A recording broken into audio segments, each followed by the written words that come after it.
Bonjour à toutes et à tous et bienvenue chez les Chroniques du Commandeur. On est ce soir en live. Vous êtes venus. Il y a de la présence ce soir malgré les vacances. On rappelle que annonce, on fait ça un peu vite, excusez-moi. Le petit bot classique, c'est exclamation comité pour avoir les annonces qui devraient tomber incessamment sous peu, je pense. Le lien YouTube si vous ne pouvez pas rester. Vous avez évidemment notre Discord si vous voulez venir poser des questions à l'équipe, etc. Et notamment, vous avez le salon questions qui est là-bas dédié pour cette soirée. Le Twitter évidemment de la chaîne si vous voulez. Et qu'est-ce que j'avais pas? Et l'asso si vous voulez nous rejoindre, et évidemment si vous voulez nous soutenir autrement qu'avec Twitch. J'espère en tout cas que vous allez bien. Je remercie Steve pour son Prime. Merci à toi pour ton 5e mois d'abonnement. Ça donne le top pour switcher.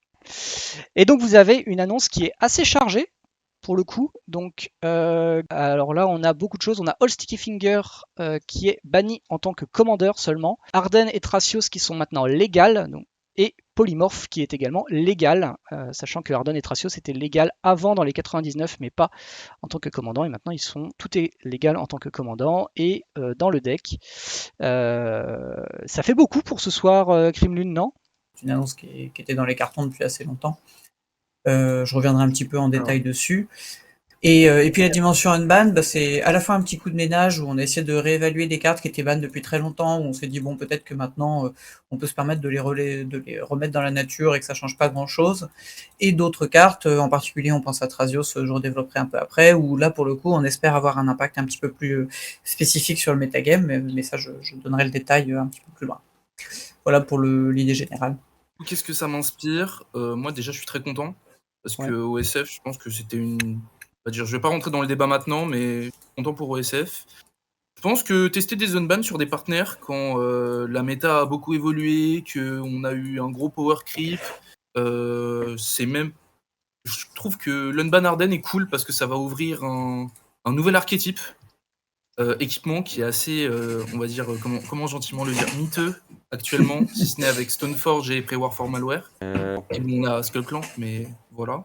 Et après, voilà, ça répond un peu à la communauté qui a envie d'unban. Moi, c'est pas trop mon cas, mais tir à la foule, j'ai envie de dire, pourquoi pas. Je pense que c'est des risques qui sont mesurés et voilà, j'ai hâte de voir ce que ça peut donner dans le metagame. Je pense que je vais commencer par celui qui est un petit peu tout seul, c'est-à-dire Polymorph, qui est un unban dans le 99, qui est une carte qui est assez ancienne. Ouais. Bon, Polymorph, c'est une carte qui fait toujours un petit peu peur parce qu'on a tous en mémoire, bien sûr, l'époque où c'était extrêmement abusé de façon très régulière avec Baral. Bon, ici, la première réflexion, c'est qu'il n'y a plus son partenaire principal qui était Baral, donc ça limite déjà un petit peu sa puissance. Il n'y a plus non plus sa cible principale qui était le gros, le gros Emrakul. Donc ça aussi, c'est plutôt agréable de ce côté-là, ça va limiter un petit peu la catastrophe. Et puis surtout, l'élément central, c'est que Polymorph, c'est une carte qui, au moment où elle a été ban, était un effet assez unique, qui offrait une solution de kill extrêmement puissante et extrêmement particulière, qui était très difficile à gérer et qui aujourd'hui en fait n'est pas exactement dépassé au sens où il y aurait mieux, mais qui est dépassé au sens où il y a eu énormément de reprints fonctionnels. Et tous ces reprints fonctionnels, notamment en rouge, mais pas que, en bleu aussi, ce sont des cartes qui ont virtuellement pas été jouées. Et donc, on peut se poser la question de savoir est-ce que c'est des effets ou des stratégies qui sont simplement plus efficaces aujourd'hui, qui n'ont plus la puissance qu'elles pouvaient avoir à l'époque. Est-ce qu'elles n'ont plus de cibles pertinentes et donc ça limite un peu leur efficacité, ou est-ce que simplement il n'y a pas la masse critique pour avoir un deck qui serait de nouveau efficace et qui serait vraiment articulé dessus, contrairement à l'époque où c'était vraiment du bonus d'Ovaral. Donc voilà, donc le fait d'unban Polymorph, ça s'inscrit un petit peu là-dedans. On redonne un petit peu de densité sur cet effet. On a peu de risques que ce soit vraiment grave. Si ça l'est, bah, ça repartira sur la banlist comme d'habitude. Hein. Et on n'a pas de problème avec ça. Mais en l'état, on espère que ça donnera juste un outil de plus pour jouer combo. Ça, c'est une première chose. La dimension combo, je reviendrai un petit peu là-dessus sur OSF parce que ça sera un petit peu le gros de la discussion. Mais voilà pour Polymorph. Pour Arden, on peut s'inscrire directement dans la même dynamique. C'est que Arden, c'est une carte qui, à l'époque, bien sûr, était très puissante via la règle des partenaires. Je redirai la même chose sur Thrasios après. Mais c'est une carte qui a un gameplay assez particulier, qui offre une option pour jouer un espèce d'agro combo, comme le disait Carbos tout à l'heure, avec une base équipement. C'est un unban qu'on estime assez safe et surtout qu'on estime gagnant-gagnant. C'est-à-dire que le plus probable, c'est que c'est une carte dont le power level n'est plus suffisant aujourd'hui. parce que seule, sans la règle des partenaires, c'est pas une très bonne carte. Le meilleur cas de figure serait qu'en fait, elle offre l'opportunité de jouer un deck aggro combo, donc d'ouvrir une option de plus, en fait, sur l'angle combo. Et donc d'avoir un gameplay un petit peu différent, d'ouvrir un archétype. On a pour politique toujours pareil, c'est que si on fait un changement dans la méta, on s'attend à ce que, on espère que ça change quelque chose. Si c'est unban pour le plaisir d'unban ou pour changer, pour diminuer la taille de la banlist, c'est pas forcément un objectif en soi. En revanche, si c'est pour améliorer l'expérience de jeu, la diversité, etc., ça a du sens. Donc Ardennes, ça s'inscrit un petit peu là-dedans. On espère que c'est une carte qui ouvrira un petit peu un archétype. Si c'est trop faible, et bah, tant pis, ça a délesté la banlist d'une carte qui n'était pas très importante. Et si ça révèle juste assez bien, et bah, ça fait une option de plus. Donc voilà, ça c'est à propos d'Ardennes, on est un petit peu sur ça. Et ça me permet de m'attaquer un peu aux 2 gros morceaux. Je vais commencer par Allseeky Fingers, parce que je pense qu'effectivement c'est celui qui était très discuté depuis assez longtemps. C'est un ban qui est ouvert, qui a été très discuté pour plein de raisons. Donc, Allseeky Fingers, c'est un deck qui est assez particulier. C'est un deck qui a été beaucoup discuté et qui nous a posé un problème depuis très longtemps maintenant, quasiment depuis son existence. C'est que en dehors de la période où ça a été vraiment excessif via Atrazine, c'est un deck qui était très sous-représenté compte tenu de la puissance qu'on lui estimait. On était assez nombreux et pas mal à estimer que concrètement le deck était trop fort, que c'était très nettement trop fort. Mais la représentation était faible. Donc on dansait un petit peu entre deux pieds, on était un peu embêtés. Je dois dire que le fait qu'il y ait eu la Coupe de France récemment nous a donné un peu d'eau à notre moulin parce qu'on commençait enfin à le voir en chiffres. Alors, nombreux, c'est un peu excessif. En tout cas, avec un taux de transformation très haut et très présent en haute table. Donc ça, c'était très positif, entre guillemets, pour notre décision. On était assez content de voir ça. Et révélateur du fait qu'il y a une dynamique, que le deck commençait à vraiment prendre un petit peu d'espace. Voilà pour un petit peu le cadre général. Bon, alors pourquoi c'est ban? Parce que comme le deck est effectivement pas si joué, je pense qu'il y a pas mal de joueurs qui peuvent s'interroger sur ce ban et qui peuvent dire, bon, vu la représentation, est-ce que ça méritait un ban? Alors du coup, il faut rentrer un petit peu dans le détail et se poser la question de, structurellement, qu'est-ce qui justifie le ban? Bon, le plus évident, c'est que c'est une one-card combo. C'est-à-dire que c'est un effet de type N-tombe. D'aucuns remarqueront qu'N-tombe, c'est encore sur la banlist et peut-être pas à tort. C'est un effet de type N-tombe qu'on a en command zone. Ce qui veut dire que dans un archétype de type Reanimator, ça implique qu'il y a toujours une des 2 portions de la combo qui est systématiquement en command zone. Concrètement, ça implique que c'est un deck qui fonctionne sur une one-card combo, à peu de choses près. Il suffit de trouver un effet de réanimation et le deck part.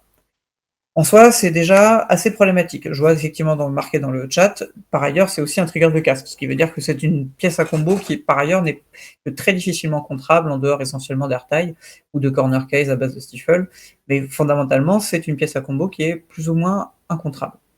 Bon. Donc, on a un deck qui, normalement, quand on joue un deck combo, on est censé assembler des cartes qui sont assez faibles individuellement pour obtenir un effet qui soit plus fort que la somme de ses parties. Bon. Le cas des Sticky Fingers, il nous pose le problème qu'on n'a pas besoin de consacrer de ressources de deck building à avoir des composantes, avoir des cartes qui sont individuellement faibles, parce qu'on peut se contenter d'avoir uniquement des pièces à combo uniques. Donc c'est un deck qui, fondamentalement, quand on regarde la structure du paquet, quand on voit les listes, c'est assez frappant, peut se permettre de jouer énormément d'interactions, même en allant jusqu'à jouer des interactions qui sont dans l'absolu très médiocres, des distress, des choses comme ça, simplement parce qu'il y a une grande disponibilité des slots, en fait. Ça veut dire que c'est du card advantage, de l'interaction, et des pièces à combo. Le deck n'a virtuellement pas de carte morte.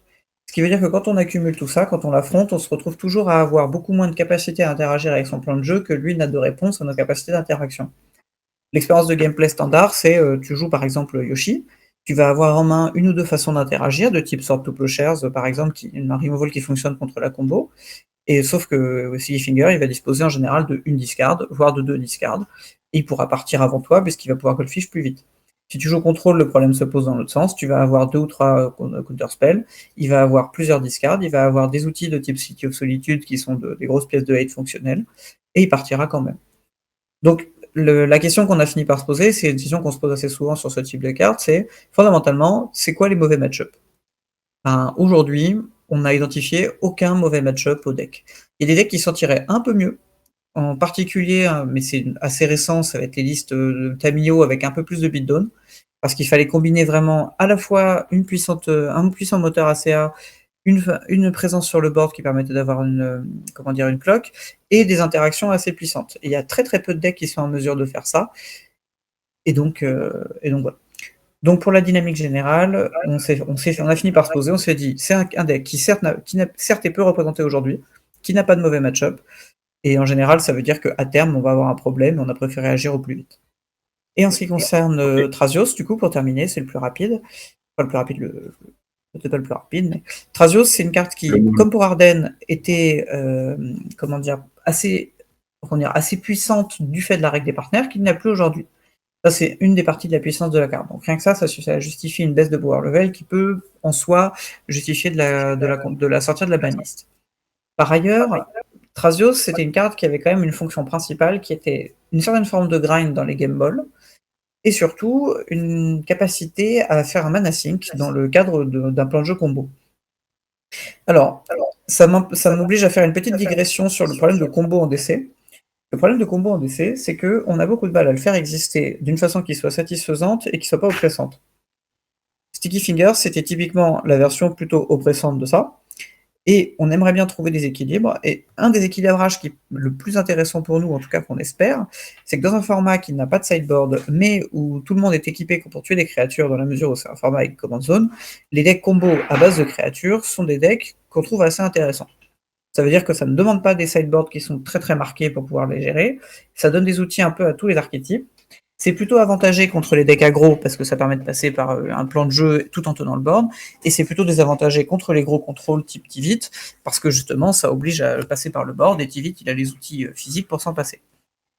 Donc on aimerait donner un petit coup de pouce, on va dire, à ces archétypes-là, de façon à redonner un peu de souffle aux archétypes combo.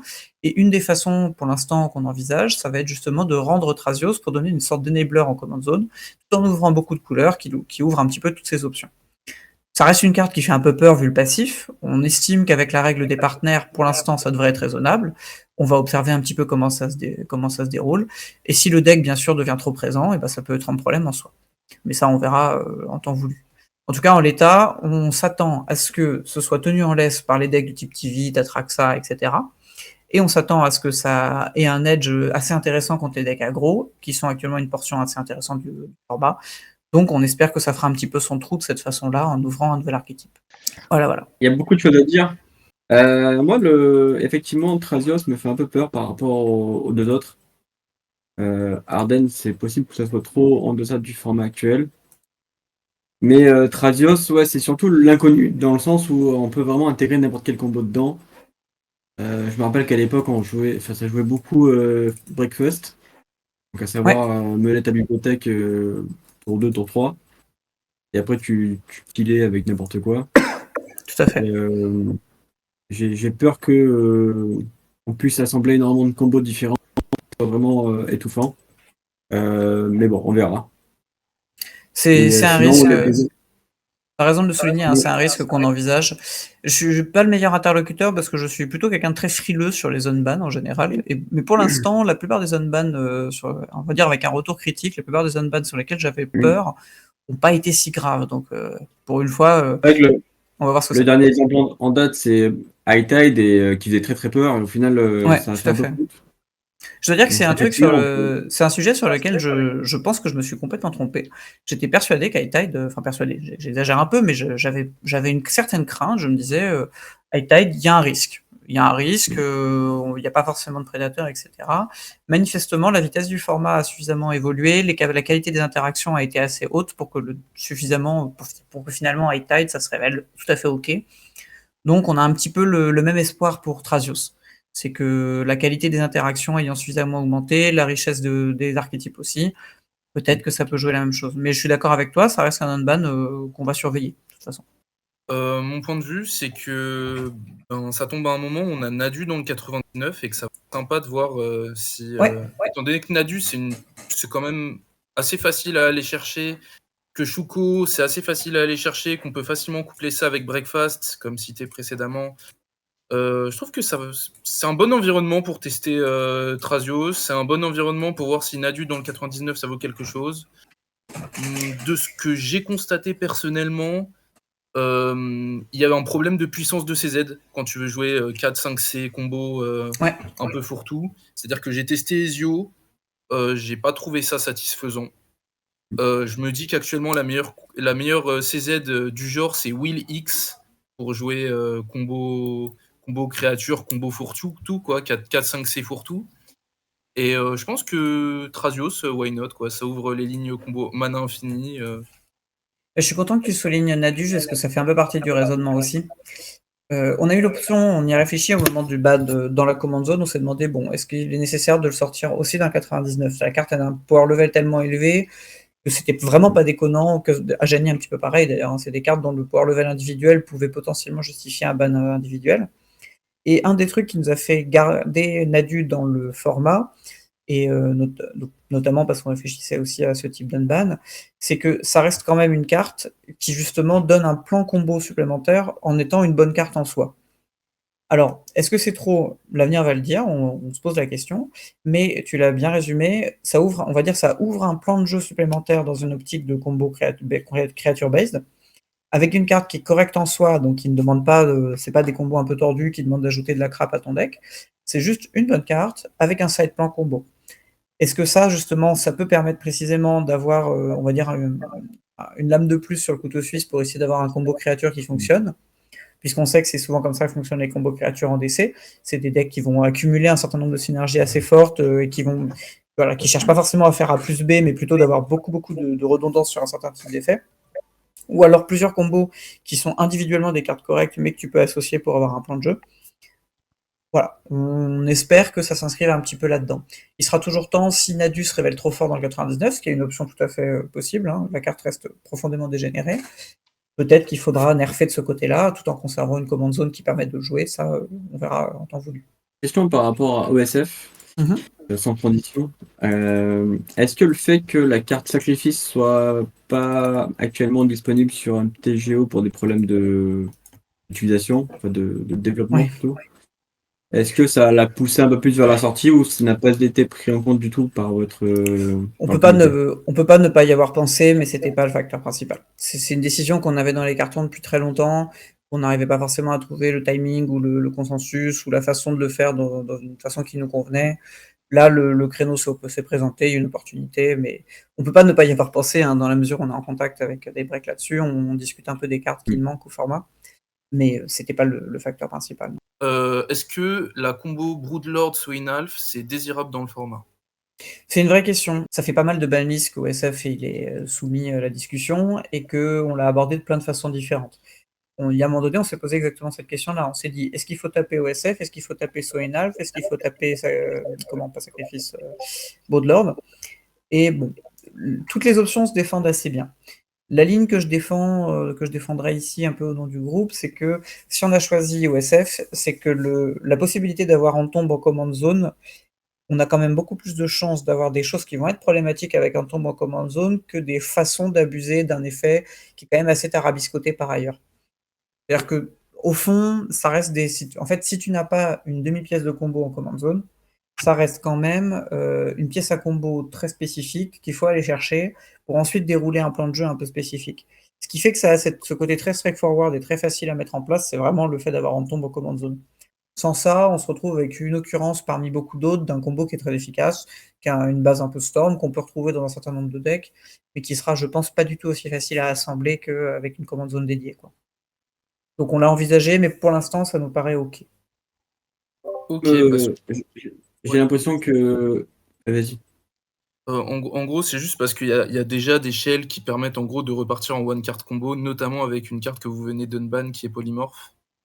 Ouais, c'est une discussion qu'il faut avoir. C'est pas très connu, mais bon, bref.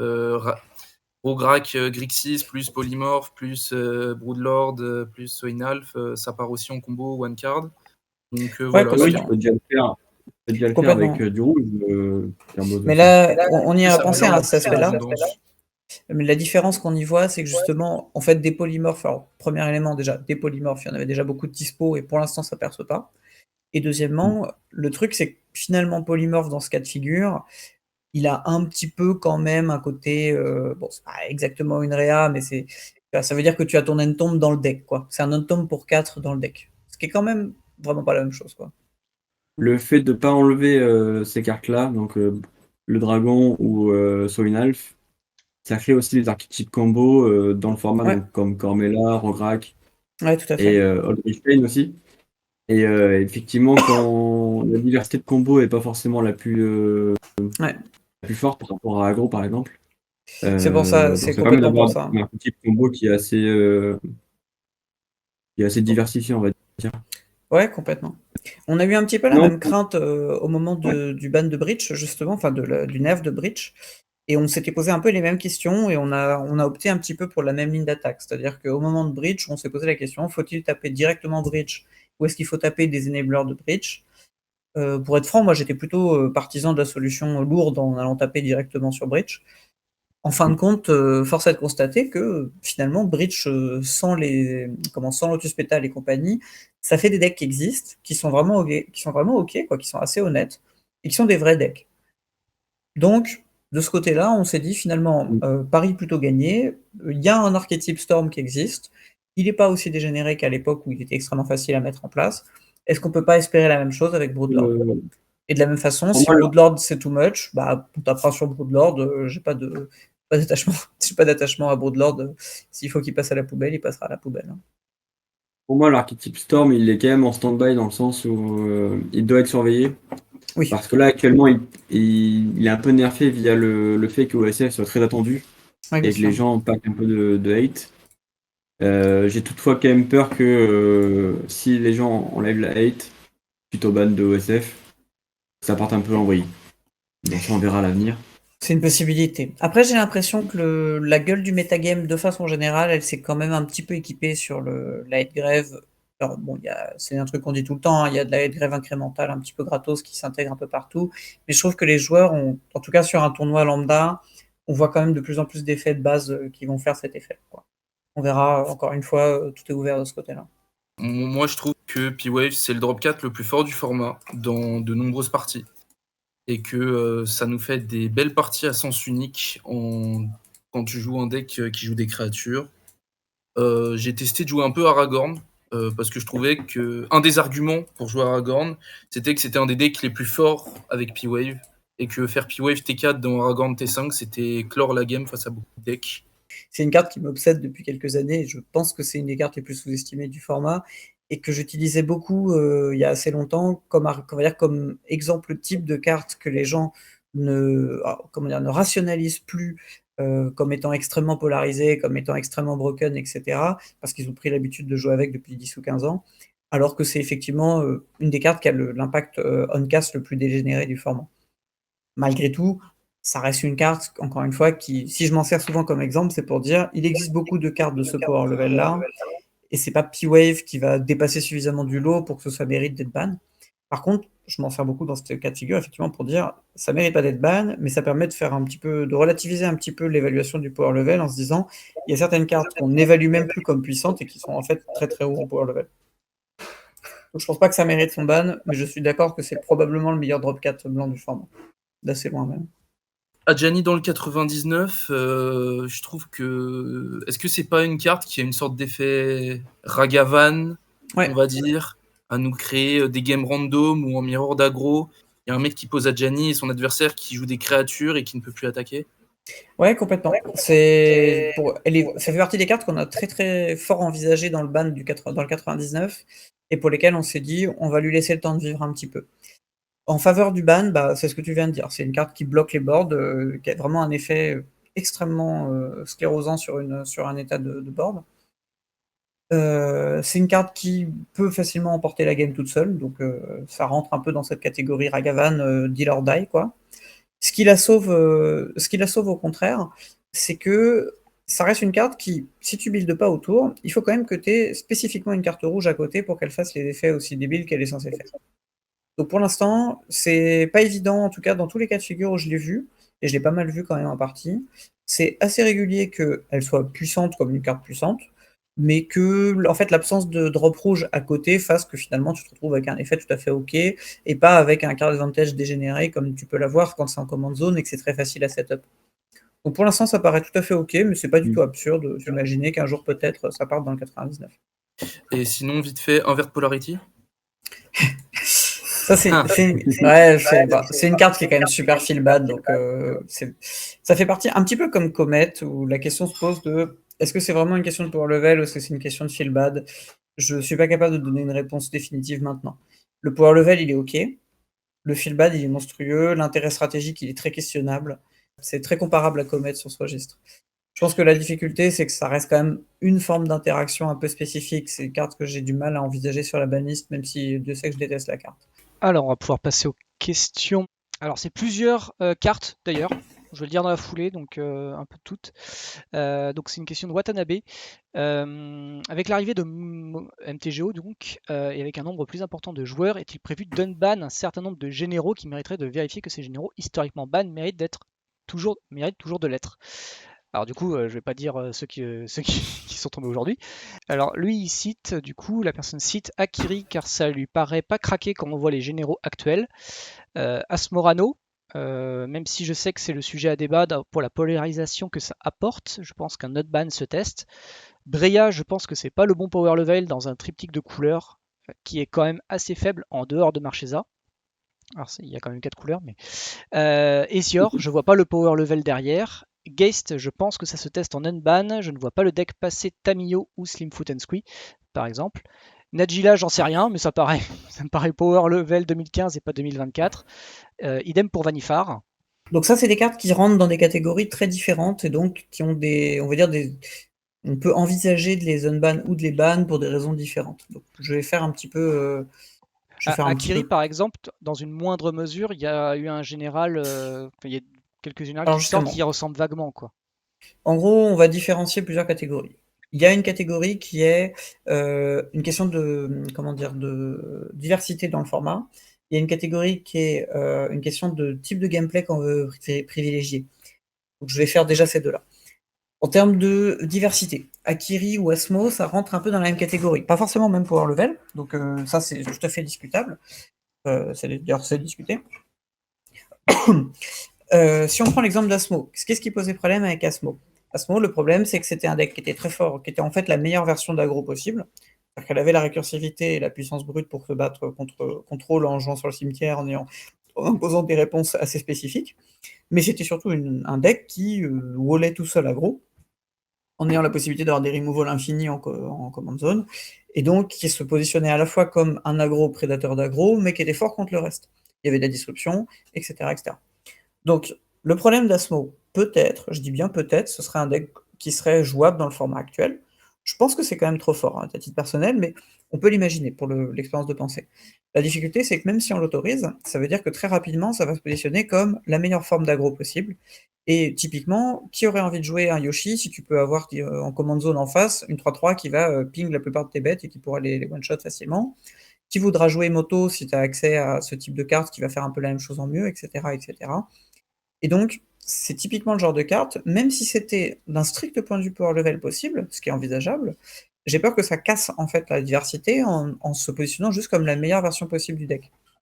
On peut se poser un peu la même question avec Akiri, même si c'est tout à fait différent en termes de power level. Je pense qu'Akiri est beaucoup plus faible que Asmo en power level brut, mais Akiri peut se poser un petit peu la même question. C'est-à-dire que Akiri, elle tient le board absolument toute seule. C'est vraiment non négociable. Elle a des mots-clés et une puissance brute qui fait que c'est un mur à elle toute seule. Est-ce que ça risque pas de nous placer dans une situation où la meilleure version possible d'aggro ou de contrôle, hein, ça dépend comment c'est puté, puisque le deck était jouable dans les deux versions, est-ce que la meilleure version du deck, ce serait pas Akiri? Alors, je pense qu'Akiri, c'est beaucoup plus proche de la possibilité d'un unban. C'est une carte qui a un power level, justement, ça reste une créature qui est assez simple à gérer, et qui n'a pas du tout la récursivité que peuvent avoir ses camarades. Mais voilà, la question derrière est la même. Indépendamment du power level, la structure du problème est la même. À l'opposé de ça, on va avoir des choses comme Vanifar ou Geist, qui posent un petit peu le même problème à l'envers. Si on prend Geist, c'est un type de gameplay qu'on veut pas du tout voir. Autant être très clair là-dessus. Hexproof, c'est un peu le degré zéro du design. Hexproof, ça veut dire que tu n'interagis pas, tu es obligé d'avoir des bloquants d'une façon ou d'une autre. Ceux qui ont connu à l'époque Geist dans sa version compétitive, c'était vraiment le degré zéro du gameplay. On fait Geist T2 avec tout un tas de Lotus Petal assimilés, alors il y en a moins, mais il y en a toujours aujourd'hui. On fait ensuite, on jouait littéralement des Unsummon hein, à l'époque, et on contentait juste d'assurer 3 phases d'attaque avec son Geist et on range les cartes. Quoi. C'est vraiment pas le gameplay qu'on veut voir. Encore une fois, c'est possible que Geist soit OK, c'est complètement possible, mais est-ce que ce serait intéressant de jouer? Est-ce que ça ouvre un archétype qui est intéressant? Est-ce que ça favorise soit la question de la diversité, ou est-ce que ça favorise un gameplay stratégique? Bah, j'ai peur que dans un cas comme dans l'autre, ce soit pas le cas. Ce soit un archétype qui soit un peu, qui joue tout seul dans son coin, qui ouvre aucune option intéressante. Donc Geist, c'est vraiment une question plutôt de qualité de gameplay, indépendamment de la puissance brute. Vanifar, c'est la même chose. Peut-être que Vanifar, aujourd'hui, ça serait relativement acceptable. C'est-à-dire une 2-3 pour 4. Finalement, bon, bah, tout un tas, on a beaucoup d'interactions qui ont été éditées, on a beaucoup de qualité de removal. On peut imaginer que ce soit tout à fait envisageable de tuer une Vanifar. La question, c'est, Vanifar, c'est le deal or die absolu. C'est tu la gères ou tu meurs. Est-ce qu'on a vraiment envie d'avoir encore une fois cette sensation de gameplay qui est vraiment la mort de la stratégie, de dire j'ai posé mon drop 4, réponds-moi ou meurs. La punition est trop importante compte tenu de l'investissement que ça demande. Donc c'est typiquement une carte, voilà. Là, on est encore un petit peu sur la qualité du gameplay plus qu'autre chose. Pour les autres cartes, bah, c'est des mélanges un petit peu de tout ça. Breya, pourquoi pas? Mais dans ce cas-là, la question ensuite, pour ces cartes dont on n'est pas sûr, c'est qu'est-ce que ça apporterait au format? Puisqu'on raisonne vraiment souvent, enfin, nous, on a vraiment une ligne assumée de diversité et de qualité du gameplay. Aujourd'hui, si par exemple on dit Breya, qu'est-ce qu'on veut ouvrir avec Breya? Est-ce qu'on veut ouvrir un archétype un peu midrange, Grixis-based? Est-ce qu'on veut des contrôles un petit peu type Esper? Est-ce qu'on veut un plan artefact? Ben, la question se pose.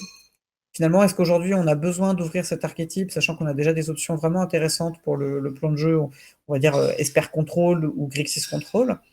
Est-ce qu'on a besoin de rajouter un outil qui sera peut-être qui prend le risque quand même d'être écrasant, hein, ça reste une présence de board qui est très puissante. Est-ce qu'on prend ce risque-là, sachant que c'est un archétype qui est en bonne santé? Bah, c'est pas évident. En fin de compte, la carte, voilà, si elle apporte pas tellement d'archétypes intéressants, il n'y a pas forcément de nécessité de la sortir, enfin de la refaire revenir. Ce qui ne veut pas dire, encore une fois, qu'en termes de power level, ce serait peut-être acceptable. Mais si c'est pour remplacer de façon stricte des archétypes et des cartes qui existent déjà, autant se contenter de ce qu'on a.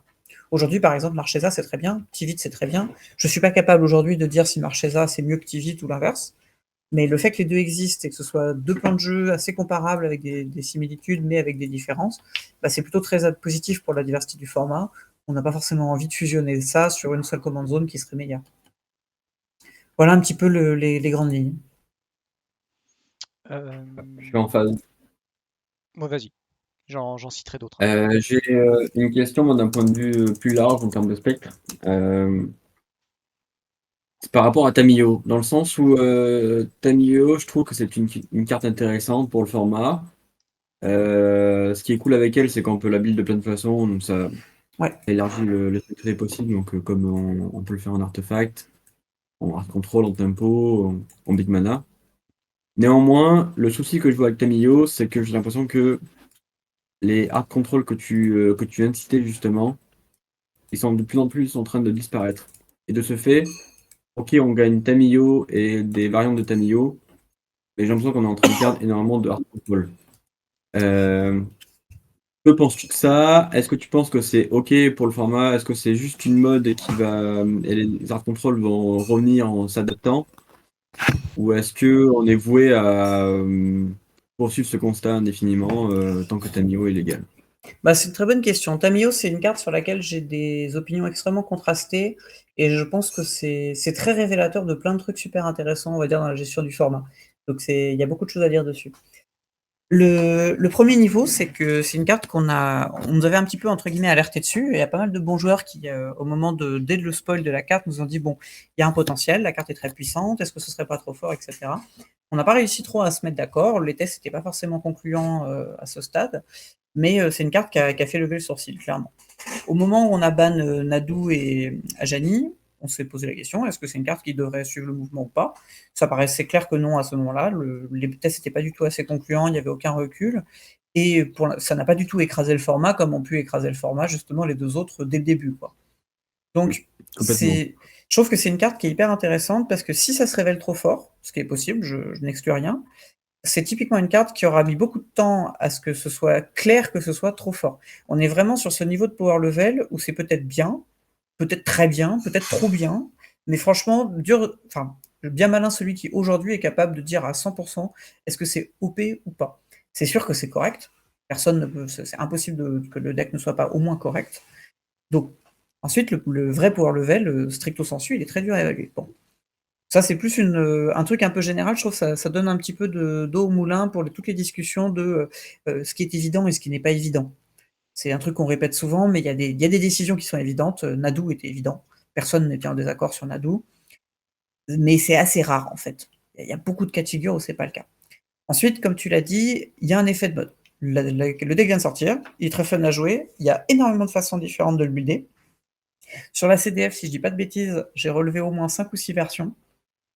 Je les souligne ici de façon non exhaustive, mais assez révélatrice. Si je dis pas de bêtises, Elliot Dragon jouait une version Lands, je crois qu'il était seul, mais elle existait. J'ai vu des versions très centrées sur l'artefact. J'ai vu une version combo-ish qui était très centrée sur Nadu avec beaucoup de tutors, un plan un peu contrôle combo, un truc un peu tous les archétypes en même temps. J'ai vu des versions un peu aggro contrôle, un petit peu à la façon que jouait Diffren, comment Méchant jouait ça également, donc avec une quinzaine de créatures, un plan plutôt solide sur le board. J'ai vu des versions Tide aussi, qui ont été testées. Je sais pas si ça a été concluant, mais en tout cas, la version a été testée, etc. Et moi-même, avec mon playgroup, on a joué une version qu'on appelle un peu Turbo Fog, où on était absolument mou, et on faisait pas grand-chose, et le deck était à mourir de rire. Donc là, comme ça, au débeauté, pardon, on peut voir qu'il y a au moins 6 versions différentes du deck qui existent, et absolument personne aujourd'hui n'est capable d'identifier quelle est la meilleure des versions. Sur le jour 2 de la CDF, il y en avait au moins 3 différentes qui ont réussi à passer, dans un taux de conversion qui est vraiment raisonnable par rapport à la présence du deck. De mémoire, c'était le deuxième deck ou le premier deck le plus représenté, sauf que tu devrais avoir les chiffres peut-être sous la main, il me semble. En tout cas, si tu les as, je veux bien. Mais en tout cas, c'était parmi les decks les plus représentés. Trop bien, merci. C'était parmi les decks les plus représentés, et son taux de conversion était tout à fait OK par rapport à sa présence en jour 1. À mettre en parallèle d'ailleurs avec OSF, qui pour le coup était extrêmement surreprésenté. Donc alors encore une fois, vous savez que je suis pas un fan de chiffres, mais pour dire que d'un pur point de vue de représentation, ça restait assez OK. Donc pour l'instant, rien d'alarmant. Et sur le top 8 final, on n'en a vu qu'une seule, si je dis pas de bêtises, pour un deck qui était très représenté, qui s'est pas mal fait couper les jambes sur le jour 2, c'était relativement raisonnable, quoi. Bon, là, c'est vraiment des éléments factuels un peu génériques pour dire pour l'instant, on voit pas d'urgence, et pour l'instant, c'est pas clair que le deck est trop fort. Il y a des bonnes raisons de penser que c'est fort, mais c'est vraiment pas clair que c'est trop fort. J'ajouterais que si c'est pas trop fort, c'est une excellente nouvelle, parce que c'est justement un nouvel archétype qui s'ajoute, voire plusieurs nouveaux archétypes qui s'ajoutent, à voir, en fonction de la version finale qui s'applique. Mais si par exemple on a accès à un espèce de midrange blue-green ou à une version un peu contrôlish blue, bah, c'est des archétypes qui n'existent plus du tout, et c'est vraiment très très cool que ça puisse exister. Voire des versions un peu drogo, enfin voilà, il y a plein de façons que le deck puisse exister, et ça rajoute de la diversité, et ça c'est vachement bien. Ensuite, est-ce que c'est un risque pour la diversité? Parce que je suis d'accord que si tu remplaces 4 archétypes de contrôle par 4 versions de ta milieu différentes, tu as plutôt perdu au change. On est complètement d'accord. Et là, bah, pour l'instant, les statistiques ne permettent pas de juger. Parce que, encore une fois, on est dans des stats tout à fait raisonnables, et je suis toujours méfiant sur les stats. Donc je recours plutôt à des outils théoriques. Et au niveau des outils théoriques, ben, la question qui se pose. La première, c'est les structures des match-up. Sachant qu'encore une fois, tout ce que je vais dire là, il faut le prendre vraiment avec les pincettes nécessaires, parce que je parle de Tamio en général pour un deck qui en fait a 4 ou 5 versions différentes. Je vais me focaliser un petit peu sur ce que j'ai joué parce que c'est là où j'ai le plus de recul, mais ce que je dis est assez valable en fait pour la plupart des versions, en dehors de celles qui sont vraiment orientées combo, où là il y aurait des dynamiques de match-up un peu différentes. Mais on va dire tout ce qui va de blue-green midrange jusqu'à la version un petit peu Arthos, jusqu'à la version Turbofog que j'ai jouée, les considérations que je vais donner là sont assez fonctionnelles. Bon. Quelle serait la structure de match-up d'un deck donc de ce type-là? Le plus évident, c'est, on va regarder sur les mauvais match-up, le plus évident, ça va être tous les decks qui vont se permettre d'aller un petit peu wide, parce qu'on joue des couleurs où il n'y a strictement aucune occurrence de Vras, et que ce qu'il y a de plus proche d'une Vras, en fait, c'est Évacuation, qui est quand même vraiment pas une super carte, on va pas se mentir. Le premier constat, et c'était assez sensible dans toute la période où on a buildé avant la CDF, c'est que si tu veux ne pas être un buy pour Yoshi, il faut faire des vraies concessions de deck building. Nous, la concession qu'on a fait dans ces éléments de réflexion, c'était bah, on joue des fogs, on joue des évacuations, on joue Engulfs de Shore, on joue beaucoup de cartes qui sont franchement médiocres quand tu affrontes autre chose qu'aggro. Et ça s'est senti dans tous les gens que j'ai pu voir et qui avaient un petit peu le même retour, c'est que si tu fais suffisamment de concessions pour ne pas être un buy pour Mono Rouge et pour Yoshi, et ben, le problème c'est que tu les sens dans les autres match-up et quand tu joues contre contrôle, piocher évacuation, c'est vraiment l'horreur, quoi. Donc tu te retrouves dans des situations où tu as des cartes mortes contre contrôle. Là où c'est un peu paradoxal et structurellement c'est intéressant, c'est que c'est un deck contrôle qui, sur le papier, devrait être très avantagé contre les autres contrôles. Puisque c'est blue, donc en général on s'attend à ce qu'il y ait moins de cartes mortes, plus de cartes actives, plus de façons de faire du CA, une command zone qui est pas chère, donc qui produit du card advantage en plus et qui en produit de façon un flux régulier au fur et à mesure, etc. Donc sur le papier, c'est écrasant pour contrôle. Mais c'est mitigé par le constat inverse, c'est que c'est une command zone à un mana qui prend tous les removals de la terre dans des match-up hard control où l'adversaire traditionnellement va jouer beaucoup de removal parce que c'est comme ça qu'il fonctionne contre les autres decks. Ça fait que dans la plupart des cas de figure, normalement, si tu es par exemple en miroir de Tivit, pendant une très grande partie de la game, tu vas te retrouver avec beaucoup de cartes mortes, des exterminate, enfin des cut down, voilà, tout un tas de removal comme ça, des fatal push qui servent à rien du tout. Quand tu joues contre Tamio avec Fatraxa ou avec Tivit, tu n'as plus de cartes mortes parce que toutes ces mauvaises cartes, qui normalement sont cassées, deviennent opérationnelles et te permettent de casser le Tamio adverse. Et le truc, c'est que quand Tamio va le jouer à 1 puis à 3, et ensuite ça va lui demander de taper 5 mana. S'il commence à taper 5 mana en rituel, ça commence à faire des ouvertures des créneaux vraiment très très puissants pour le joueur de contrôle. Donc, d'un point de vue structurel. Ça, je suis d'accord avec ça, c'est la Ouais. théorie, si tu me permets. Bien sûr, vas-y. C'est la théorie, effectivement. Je suis d'accord avec ce constat, mais quand je vois les games et quand je parle aux joueurs de contrôle historiques, Ouais. ils ont plus envie de jouer le pack. Et typiquement, par exemple, j'en ai vu beaucoup le vendredi de la CDF jouer hard control, et le lendemain se ramener avec Squee ou n'importe quoi d'autre. Ouais, tout à fait. Parce que selon eux, c'était plus possible dans le méta, quoi. Ouais, tout à fait. Alors justement, je trouve que c'est intéressant. Justement, je trouve que c'est intéressant parce que. Alors, déjà, je tempère un peu parce que je pense que c'est pas du tout aussi facile contre Tamio, justement, qu'on peut le supposer a priori. Enfin, que Tamio, je dirais, pas aussi avantagé contre les hard control qu'on peut le penser a priori, même si je pense que c'est clair que c'est positif. Et ensuite, ça pose une deuxième remarque qui est intéressante, ce que tu viens de dire, c'est que beaucoup de joueurs, effectivement, se sont mis à jouer Slimefoot, Yoshimaru, etc., pour pouvoir bousculer les Tamio. Et ce qui est intéressant, c'est qu'en fait, Slimefoot et Yoshimaru, ou Mono Rouge, alors Mono Rouge un petit peu moins, mais Slimefoot et Yoshimaru surtout, sont des decks qui en fait perdent contre justement les autres hard control, à savoir Tivit, Fatraxa. Et donc en fait, ce qui est intéressant, c'est que ça ne crée pas une situation où il y a un meilleur choix évident. Et quand il n'y a pas de meilleur choix évident pour jouer contrôle, c'est plutôt bon signe a priori. En tout cas, ça indiquerait que c'est pas, voilà, c'est pas forcément aussi marqué. On playgroup, on n'était pas sur Turbofog, on était sur bagarre, comme tu dis, donc il y a un espèce de contrôle tempo avec entre une quinzaine de bêtes, quoi. Nous, on était là-dessus. Ouais. Pour ce qui est des match-up, on s'est senti légèrement favorable face à Monored et on était effectivement défavorable face à Yoshimaru et Slimfoot and Squee. Ouais.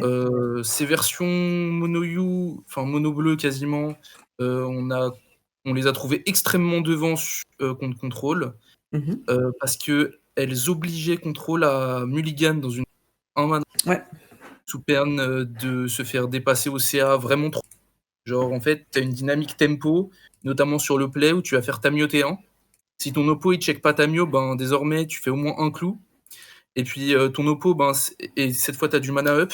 Donc cette fois ton oppo, s'il veut balancer quelque chose en sorcerie, il doit attendre ton tour.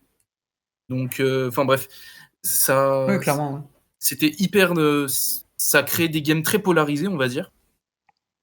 Donc ça, c'était ce qu'on avait noté. Et on avait noté, effectivement, pour le coup, nous, on se considérait devant face à OSF pour des raisons qu'on jouait 35, une trentaine de contre-sorts et une dizaine de boons. Et qu'au final, on était plutôt discard-proof, puisqu'on faisait du CA plus que lui. On pouvait se faire dépasser sur la mana, même si, bon, c'est plus trop d'actualité, mais on pouvait se faire dépasser sur la mana. Par exemple, si on prenait un Lake of the Dead, on prenait 6 mana à T3, et effectivement, si on n'avait pas un des quand même nombreux free spells que permet Tamio, c'était problématique. Mais on n'a pas piqué ça justement à cause de Slimfoot et Yoshi, parce que voilà, donc Comme ça, on boucle ça. Zurgo, oui, non, trop fort toujours. Zurgo, je pense que je réponds vite, mais je pense que oui, tout simplement. Ok, fine, super. En fait, ce que je trouve intéressant, c'est que si on prend l'exemple de Yoshi, pour que Yoshi fonctionne, on va pas se mentir, il faut quand même des contraintes de build assez fortes. Il y a un truc que je fais un aparté avec De Yoshi. moins tu en vas moins, voir. en tout cas. De moins en Alors, moins. alors, de moins en moins, mais justement, tu vas voir le lien avec Zurgo assez vite. Yoshi, aujourd'hui, on disait souvent, oui, on va atteindre un seuil critique où en fait le deck va être trop fort parce que les légendes seront trop fortes. Aujourd'hui, sur la liste de Yoshi qui commence à se stabiliser, honnêtement, je trouve qu'il n'y a plus beaucoup de mauvaises cartes. Il y en a quelques-unes, il y a quelques drop 2 un peu médiocres, mais dans l'ensemble, on a pas mal épuré et les drop 2 qui restent sont parfois c'est des cartes à synergie. Donc, bah, voilà, qui sont plus faibles dans les cas de figure où t'as pas les synergies, mais qui sinon sont des vraies cartes et que tu as envie de jouer. Je sais pas, récemment, j'ai rentré les trucs d'Assassin's Creed, je pense à, comment il s'appelle, Arbazmir, là. C'est une carte à synergie. C'est franchement nul tout seul, c'est une de 2 pour 2 qui ping de 1, mais les synergies sont tellement puissantes que ça mérite d'être joué. Bon, il y a plein de cartes un petit peu de ce profil-là, pour lesquelles, fondamentalement, la liste, bah, il va falloir sortir des trucs sacrément monstrueux pour que tu commences à les bouger. Donc je pense que Yoshi, en termes de puissance brute, il a atteint un palier, il y a assez peu de chances qu'on ait plus. Je vois marquer dans le chat notamment que la mana base est faible, ça fait partie des trucs que j'allais souligner effectivement. Au niveau des couleurs, au niveau des mana on-tap, au niveau du nombre de légendaires, t'es très très vite limité, c'est vite la catastrophe aussi. Donc typiquement Yoshi, bah, en fait ouais, je commence j'insiste sur le fait que c'est vraiment des contraintes de build quoi. Et tout ça pour dire que oui, c'est nuque est absolument incroyable, tout à fait. Mais c'est incroyable dans une mesure qui reste relativement raisonnable dans le format quoi. Mais ça reste une super carte, on est bien d'accord. Bon, tout ça pour dire quoi? Pour dire que Yoshi, ça demande une structure de deck qui est vraiment imposée pour que le deck fonctionne. Si tu fais pas ces concessions, c'est-à-dire de jouer des légendes parfois un peu tordax, de jouer toute une mana base un peu pourrie, ton deck fait rien, tu joues au cadet impatient. Ça fait que t'as pas l'option de jouer burn du tout, parce que ça peut juste pas marcher.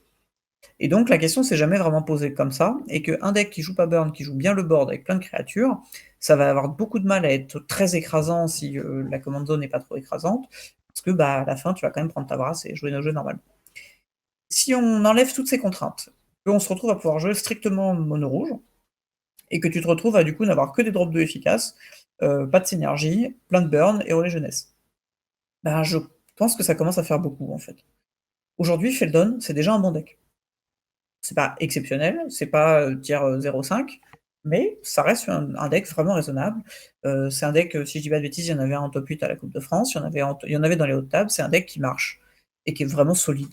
Est-ce qu'on a besoin de renforcer outre mesure un deck qui est déjà puissant, sachant que le gap de power level entre j'ai pas besoin de drop 2 et j'ai pas besoin de drop 1, il est vraiment exceptionnel. Donc aujourd'hui, je suis pas sûr que Mono Rouge il ait besoin de ce up. Pour faire, voilà. Je sais pas. Enfin, c'est parce que j'avais l'impression que justement, Feldon n'était plus tant que ça tier 1 quand je le comparais à des Slipfoot and Squee ou à des Yoshimaru. D'ailleurs, dans les Yoshiboros, on a vu parfois des gens swapper dans Flash à la 2. Je sais pas si c'est un truc qui va rester ou pas. Mais ce que je veux dire, c'est que j'ai l'impression que les decks mid-range, enfin aggro créatures, proposent des bodies tellement énormes que Burn, il n'a pas forcément le loisir de suivre cette méta. Disons que pour qu'il y ait vraiment besoin de ce gros up, je pense qu'il faudrait vraiment que le deck soit un peu dans le trou, parce que le risque, il est vraiment élevé quand même. Déjà à l'époque où il n'y avait vraiment pas la même qualité dans Mono Rouge, c'était quand même déjà exceptionnel. J'ai peur que la qualité moyenne des cartes Mono Rouge a tellement augmenté que juste ouvrir l'option d'avoir automatiquement une command zone gratos comme ça, j'ai peur que ce soit vraiment trop. J'avais donc du coup Essior, que je suis pas sûr que tu as parlé, et j'ai aussi quelqu'un qui parlait de Baral, en sachant qu'il y a Ral qui est là actuellement en ce moment. Baral, je prendrai 5 minutes parce que je trouve ça intéressant et on y a pas mal réfléchi récemment. Je commence rapidement par Essior. Essior, c'est facile de répondre. C'est probablement OK. Probablement. J'insiste sur probablement parce que je ne suis pas convaincu. Mais ce qui est certain, c'est que le gameplay est atroce. Déjà que, de la même façon que Geist, on trouvait que c'était un peu la dèche, quoi. De la même façon, Essior, on retrouve un petit peu les mêmes problématiques. c'est pas aussi fort. À mon avis, la principale logique de Ezio, à mon avis, ce sera un espèce de Voltron un peu crado à base de je joue beaucoup de curiosité et j'ai roulé jeunesse, quoi. Est-ce que c'est vraiment un gameplay qu'on veut voir? Je suis pas convaincu. Ce serait peut-être OK, mais je suis sûr que ce serait pas intéressant. Et pour l'instant, dans ce que j'ai pu en voir, recrafté, testé, et cetera, ça paraît tellement pas intéressant que même si le power level était raisonnable, j'aurais pas envie d'avoir ça dans le format. Et c'est pas parce que, selon moi, c'est pas parce que Boggles existe dans d'autres formats, il est toléré dans d'autres formats, que nous, on doit s'infliger également d'avoir un Boggles dans le format. Et puis je Oui, pense que dans tous les complètement, cas, ouais. il y a Wilson qui fait déjà ce rôle-là, Ouais, complètement. et c'est suffisant si jamais tu veux aller dans cette stratégie, quoi. Ouais, complètement. Et je trouve que c'est intéressant ta comparaison avec Wilson, c'est très pertinent parce que Wilson, c'est pas un super deck. J'ai jamais été très très impressionné par Wilson, quelles que soient les versions, mais c'est aussi un mana entier de moins sur la gestion. Ça fait quand même beaucoup de différence. Et accès à une seule couleur. Alors que Ezure, ça donne accès techniquement à 2 couleurs. Je suis pas convaincu qu'une version upgrade de Wilson ce soit plus intéressant et que ça apporte beaucoup au format. Donc, non, complètement d'accord avec ta comparaison, je pense elle est absolument on point. Alors, Baral, c'est marrant parce que la question s'est posée de façon. Enfin, il y a assez longtemps, j'exagère, mais au moment où on a décidé de l'annonce un petit peu hors timing, quand on a banni Nadu, etc., on s'est beaucoup posé la question de RAL pour une raison très simple, c'est qu'on a eu des retours notamment de notre consultant italien, Michele, qui nous disait que dans sa communauté, ils étaient fous de Baral, enfin fous de RAL. Il disait la carte est insane, c'est extrêmement puissant, etc. Donc on a eu quelques retours un petit peu comme ça qui nous ont forcé un petit peu à nous intéresser à RAL alors que la carte était un peu passée sous le radar pour nous. Et donc on s'est beaucoup interrogé dessus. Au final, ça a fait un petit peu, comment dire, un peu shadow de cartes, quoi. Ça a pas été représenté du tout. Personne n'a joué le deck. C'est resté, c'était sous le radar et c'est resté sous le radar. Et ça a un peu interrogé, et ça a interrogé dans deux sens. En fait, une question de logique, c'est de savoir, finalement, est-ce que c'est si proche de Baral? Si c'est si proche de Baral, est-ce que ça veut dire est-ce qu'il faut sortir Baral du placard? Ou à l'inverse, si c'est si proche de Baral, est-ce qu'il faut ban Ral? Rien qu'au nom, c'est assez révélateur. Donc, la question avait été posée. Il y a un moment donné, j'arrivais pas à me faire d'idée, on a beaucoup discuté sur ça, et là, je rentre dans l'anecdotique, mais ça a du sens, et j'ai dit à un moment donné, j'ai fait, bon, on va faire un truc très simple, je vais mettre à jour une liste de Baral, et je vais voir à quoi ressemble le deck aujourd'hui. J'ai fait un truc très rapide, j'ai mis à jour, j'ai mis les bonnes cartes qui étaient sorties, il y en avait pas mal, j'ai intégré les cartes qu'il fallait en compte tenu du metagame, je me suis dit, bon, on va affronter des Yoshi, on va jouer quand même des évacuations, des trucs comme ça, voilà. On a fait une session de test. J'étais avec Baral, c'était hyper avantagé contre Yoshi. Alors, à prendre toutes les pincettes de l'univers, c'était une session de test sur une journée. On n'a pas fait 200 parties, voilà, statistiquement, etc. Mais ce qui était assez certain, c'est que dans les dynamiques de la partie, deux constats étaient clairs. Le premier, c'est que c'était des dynamiques de partie qui étaient toujours extrêmement chiantes. Parce que c'était deal or die. Baral, si tu le gères pas dans le tour, le gain de tempo qu'il t'offre est complètement stratosphérique. Donc déjà, les sensations de jeu étaient atroces. Et deuxièmement, à tous les moments de la partie, le Baral, tu te sens devant quand tu joues la game. C'est que ton gain de tempo est tellement conséquent que tu sais que tu vas encaisser pas mal de patates, tu termines tes parties à 5 et tu termines toutes tes parties à 5 en étant très devant. C'est vraiment très révélateur. C'est assez. Enfin, faut le tester. J'invite tout le monde à faire vraiment l'essai. Prenez une liste de Baral, vous faites une mise à jour, vous mettez un petit peu les cartes et vous testez. Oui, j'aurais dû préciser, je suis parti du principe d'une liste qui jouait un petit peu contrôle. Alors, c'est contrôlish parce que ça reste du bleu, donc il faut quand même envisager d'avoir des vraies menaces. Donc, on jouait Titi, on jouait TNN, on jouait quelques vraies menaces. Mais ça restait l'optique d'avoir un deck contrôle. Je n'ai pas encore eu le recul sur la liste vraiment type Tide, mais je soupçonne que Tide soit encore un peu plus problématique. Parce que, on va pas se mentir, médaillon en command zone, c'est quand même vraiment très très très fort. Deuxièmement, ce que ça posait comme question, c'est quid de Ral? Si Baral c'est trop, est-ce que Ral c'est OK? Et en fait, la différence qui était vraiment très très marquée, c'est que deux choses. Premièrement, le rouge apporte pas tellement de choses pour résoudre des problèmes du bleu. C'est-à-dire que le plus évident, c'est que ça apporte quelques removals à 1, mais en fait, ça t'en rajoute 4 ou 5. Ils sont pas brillants non plus. C'est pas du tout suffisant pour avoir un bundle de removal suffisamment intense pour pouvoir gérer tout un tas d'aggro. Donc le rouge t'apporte en fait pas tellement de choses par rapport à jouer mono bleu. Et deuxièmement, l'absence du loot, c'est vraiment pas du texte d'ambiance. Ok, l'effet de médaillon, il est comparable, ok. Mais au-delà de l'effet de médaillon, le loot, c'est vraiment stratosphérique. Pourquoi? Parce que déjà, le loot, ça recycle les cartes qui servent à rien dans son match-up. Donc en fait, toutes les problématiques qu'on a soulignées avec Tamio, qui sont les mêmes avec Baral globalement, c'est que tu offres une carte morte, enfin tu offres une cible aux cartes mortes adverses et tu t'obliges à jouer des cartes mortes pour pouvoir gérer aggro. Le problème disparaît magiquement parce que tu as un loot tellement solide qu'en fait tu vas juste discard tes évacuations pour récupérer whatever truc que tu veux. Donc le loot, il est pas du tout anecdotique. Il t'évite de flood ou au contraire, il t'évite de death. Je pense que c'est vraiment une composante de la carte qui est très très sous-estimée, pardon, quand on fait la comparaison avec RAL, et que cette composante, elle est vraiment centrale, quoi. Et pour terminer sur cette question de RAL, le dernier point, c'est que RAL, dans pas mal de cas de figure, il pique aussi. Il impose de prendre pas mal de points. C'est un peu anecdotique, mais c'est pas si anecdotique. Les points supplémentaires, ils sont vraiment conséquents. Comme je disais, on termine beaucoup de parties low en vie, mais très devant. Et si tu t'es pris 4 tout seul dans la game, en fait, c'est vite catastrophique. Donc pour l'instant, RAL, ça paraît pas du tout trop fort. Ça veut pas dire que c'est pas fort. C'est peut-être trop bien. Mais pour l'instant, on n'a pas le recul. Les premiers tests ne semblent pas indiquer que c'est OP. Donc il faut y laisser un petit peu le temps de voir et puis voir, quoi. Pourquoi expliquer que Baral n'est pas joué dans les 99 du coup? Ah, parce que c'est une bonne question. Le truc, c'est que Baral, c'est une carte, quand tu la pioches à un moment où ça sert à rien, c'est vraiment atroce. Et le truc, c'est que quand tu l'as en command zone, tu l'as toujours à un moment où c'est pertinent. C'est-à-dire que tu peux le jouer de façon systématique en ayant la protection qu'il faut. Déjà, rien que ça, c'est énorme. Ensuite, tu peux le jouer de façon systématique en comptant dessus dans ta gestion de ton tempo et dans la façon dont tu vas articuler ta partie.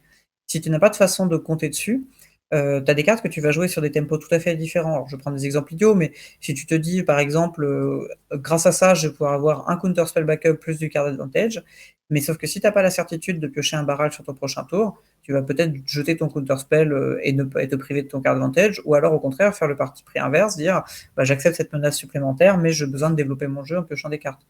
Le fait d'avoir barrage, ça veut dire que tu planifies tout ton jeu dessus. Donc la carte reste tout à fait puissante dans le 99, mais elle demande un plan de jeu qui est beaucoup plus spécifique. En tout cas, que tu peux pas articuler sur lui. Si vous piochez Baral en fin de partie alors que vous n'avez pas grand chose en main, c'est vraiment une très mauvaise carte.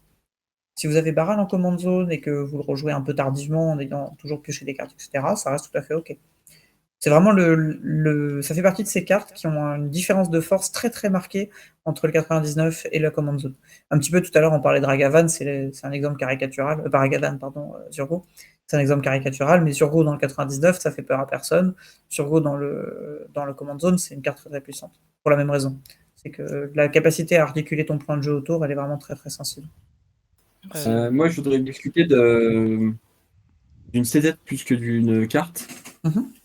Input and Squee. On a vu dans la CDF que le deck avait prévieusement PRP.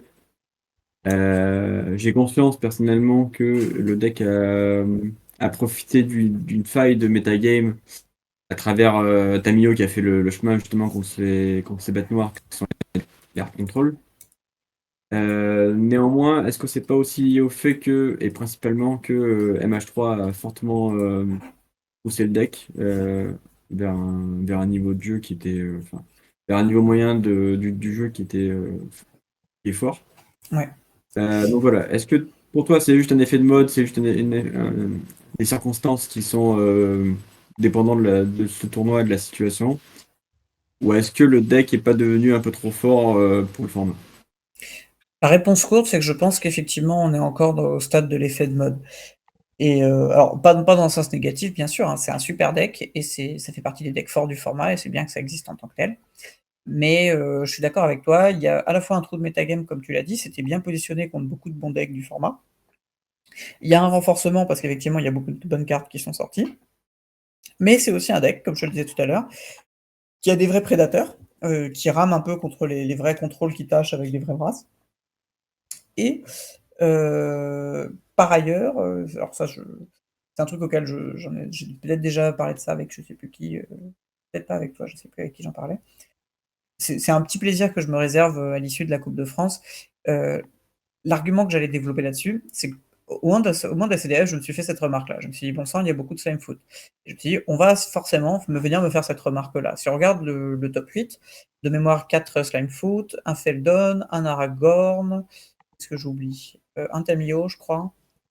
De mémoire, c'était 6 ou 7 decks sur 8 étaient des agros. Si je dis pas de conneries, on me corrigera si je me trompe. En tout cas, de cet ordre-là, de l'ordre de 3/4 ou 7/8. Un truc que je trouve assez significatif, c'est que c'était des decks qui étaient bien positionnés, qui sont des bons decks, et qui donc performent de façon efficace. C'est plutôt bon signe dans un format compétitif. Et je me souviens qu'à ce moment-là, la CDF, au moment de la CDF de l'an dernier, j'ai eu énormément de retours et de gens qui disaient le Shell Esper est trop fort, il a obtenu trop de bonnes cartes ces derniers temps, et Control est beaucoup trop puissant, le format est vraiment articulé autour de Airtile et Tivit. On peut pas jouer à Je vois gros. où tu veux en venir. Ouais, et tu le vois venir parce que bien sûr, tu vois bien la suite de l'argumentaire. Et je soupçonne qu'on est un petit peu dans la même dynamique en fait cette année. C'est que on a en fait le même discours, effectivement. Est-ce qu'en fait June n'a pas obtenu trop d'outils avec MH3 et donc en fait la qualité des cartes est vraiment très haute. Et en fait, est-ce que c'est pas trop fort au niveau de la prise de board, des plans annexes, etc. On peut pas jouer contrôle, finalement aggro est trop fort, etc. Donc pour l'instant, je dis. Je pense que c'est un peu différent parce que Ouais. autant l'année dernière, effectivement, le Shell Esper était considéré comme trop fort, mais le Shell Esper, pour moi, c'était quelque chose d'historique. Et Ouais. dans les dernières années, il y a très peu de cartes qui ont été rajoutées au Shell Esper. À vrai dire, c'est vraiment Raffine et Tivit qui ont, dans leur Shell tempo et de contrôle, qui ont surnagé de par leur puissance non céded. Mais le Shell Esper, lui, a très peu changé. Alors que là, avec MH3, par exemple, le deck Squee a pris par exemple, complètement. Ludus qui jouait le deck, il a mis 11 cartes dans son deck. 11 cartes, c'est 10%, et même en comptant les terrains, donc si on compte que les cartes actives, c'est même 20% quasiment. C'est énorme. Les gros gagnants, j'ai eu l'impression de MH3, c'est l'échelle du coup Boros, enfin MH3 plus Assassin's Creed, l'échelle Boros et l'échelle du coup Jund. Je sais que dans Moto, j'ai rentré, bon, moi j'ai testé beaucoup de cartes, mais j'ai rentré une dizaine de cartes aussi. Je sais que Rafik aussi, il avait rentré plein de cartes dans son Slim Foot. Philippe Land aussi a beaucoup pris, il a bien mangé. Ouais, Land a bien mangé, ça c'est assez cool, puisque c'est un truc qui n'existait pas trop, et puis on a vu des Azusa, c'est sympa. Oui, je pense qu'on pensait à la même partie qu'on a regardé peut-être.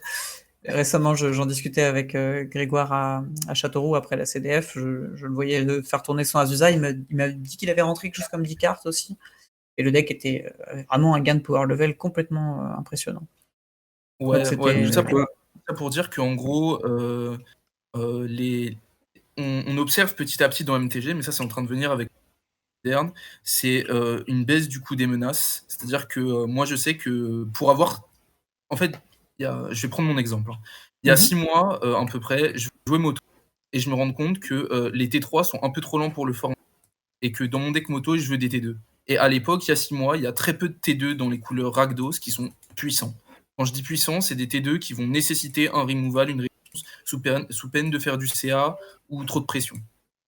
Et en fait, avec MH3 et les derniers sets, je me rends compte que les T2 sont de plus en plus puissants et que c'est en train un peu de changer les curves du format. Là, on a vu, par exemple, c'est tout bête, hein, mais dans Slim Foot, on a la White qui est complètement dégénérée. C'est vraiment, faut la tuer ou tu vas perdre la partie, puisque et c'est un T2 quoi. Donc dès le T2, on a des menaces. C'est la White of the Reliquary, je crois, un truc comme ça.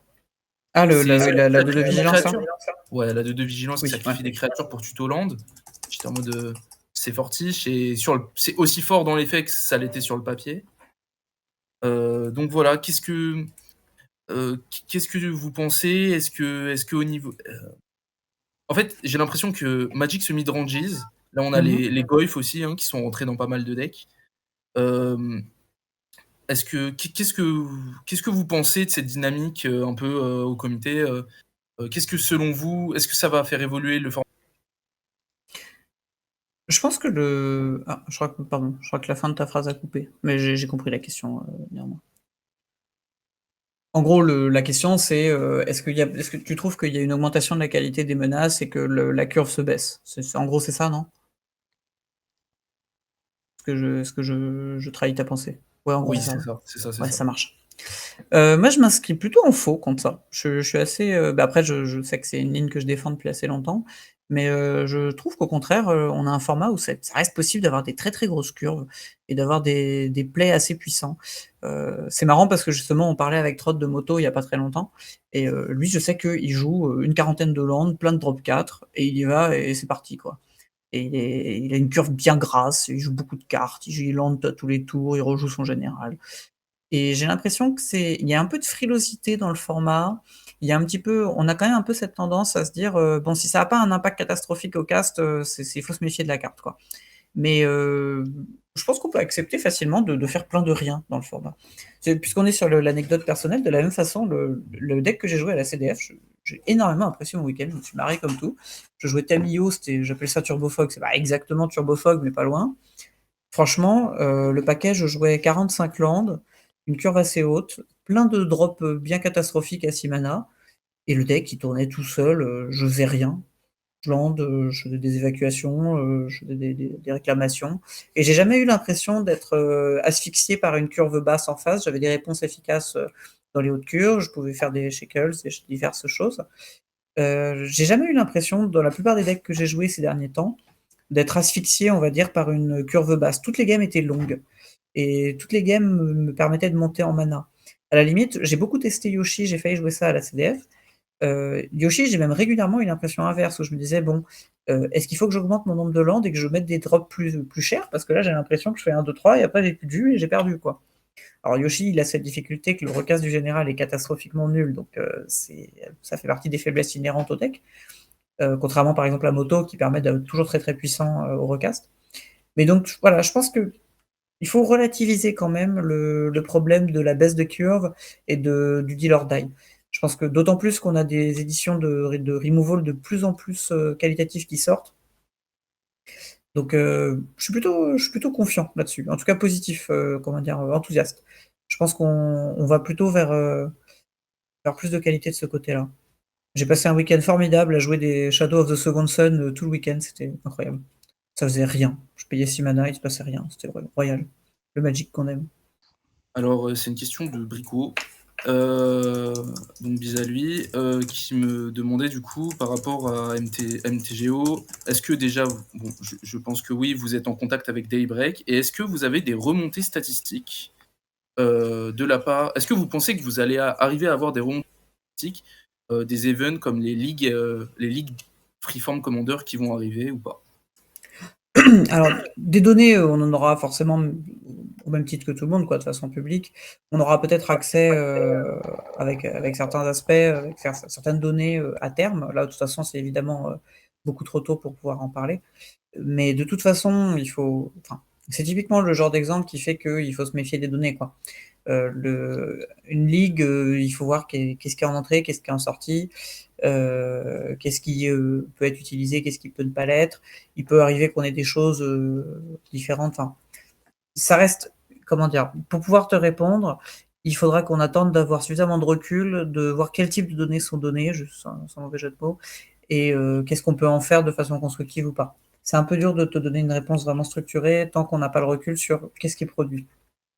Parce que c'est toujours pareil, les données, on peut dire, on peut produire n'importe quelle donnée, mais après, encore faut-il qu'elle serve un propos, quoi. Pas facile. Mais en tout cas, il y aurait, si possibilité, une volonté de votre part, éventuellement de travailler avec Daybreak, si possible, hein, pour essayer de recueillir des données, peut-être pour essayer d'avoir un autre support de réflexion. Oui, mais complètement. À terme, on aura forcément des outils de ce type-là. Mais ça, encore une fois, on verra en temps et en heure. Avec toujours, attention, la nuance que la data, on en fait ce qu'on en veut. Faut prendre des précautions d'usage. Je répète rapidement, la question c'était est-ce que justement plus de données, ça peut nous faire revoir notre position sur un certain nombre de bans via MTGO, oui. Ouais. Et la réponse, en fait, j'ai donné un petit peu la réponse à cette question avec ce que je viens de dire. Ça peut être évidemment des choses qu'on prend en compte en fonction du recul qu'on aura, mais les données statistiques n'ont jamais été le critère central de décision. C'est toujours un paramètre parmi beaucoup d'autres, et c'est un paramètre qu'on prendra en compte s'il s'avère complètement... Je prends un exemple stupide, mais si il s'aperçoit que 90% des top 8 sont trustés en ligne par un deck, qu'en fait ce deck, il y a des raisons qui fait qu'il est joué en ligne mais pas en IRL, et qu'on s'aperçoit qu'en fait il pourrait être joué IRL, enfin voilà, il peut y avoir des configurations où on se dit bon sang de bonsoir, ouais, ce truc-là on l'a pas vu, et l'accès au jeu en ligne a permis de débloquer des réflexions qu'on n'avait pas avant. Mais par principe, les données statistiques ne sont jamais un élément unique et décisionnel. Et Après, Vas-y, est-ce vas-y. que des stats comme en limité, où on peut voir des cartes par exemple qui, quand elles sont castées, elles apportent 60% de win rate par rapport à un taux de win rate classique de 50%. Et donc dans ces cas-là, on se rend compte que des fois c'est un peu trop problématique.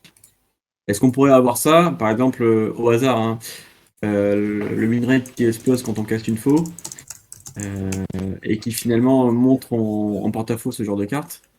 Est-ce qu'on pourrait avoir ce genre de stat-là, et est-ce qu'elle pourrait être pertinente selon toi, ou tu vois, plutôt dans ta logique de on regarde pas trop les stats et on suit plutôt la théorie? Alors, moi, je suis un peu un ayatollah de la théorie contre les stats, donc évidemment, j'aurais une position un peu radicale. Après, je suis pas, je suis pas aveugle non plus. Il y a des moments où les données statistiques sont quand même utiles. Pour qu'on ait ce type d'informations, il faudrait qu'on ait des informations extrêmement précises sur des masses de données conséquentes. Franchement, j'ai pas un avis. Je vais pas donner d'opinion définitive Ouais, et bien sûr. structurée sur un truc où j'ai pas le recul.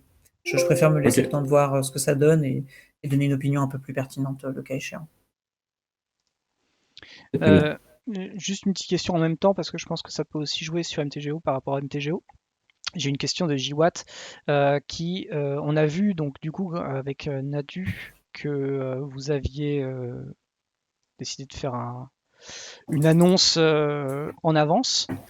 Du coup, la question revient en fait un petit peu sur cette histoire de cette question d'avoir un peu la parano de tous les lundis avoir des cartes bannies. Est-ce que du coup MTGO peut forcer ce genre de choses ou pas du tout forcément? Ouais, c'est ça. Pour le coup, MTGO aura pas du tout un rôle sur ce truc-là, enfin pas plus qu'autre chose, quoi, pas plus que des tournois IRL, etc. Et sur l'aspect parano du ban, je le comprends, mais faut bien se dire deux choses. La première, c'est que pendant toute une période, Wizard faisait des bans sans timing, simplement, ça peut tomber un jour. Mm. Et les joueurs se sont assez vite habitués et ça n'a pas posé particulièrement de problème. On a même envisagé de travailler sur ce rythme-là, mais on a estimé que c'était mieux sur notre système actuel. Mais donc ça, c'est un premier aspect. Et le deuxième aspect, c'est que de toute façon, on a été très clair quand on a fait l'annonce, les annonces surprises ne sont pas des annonces structurantes.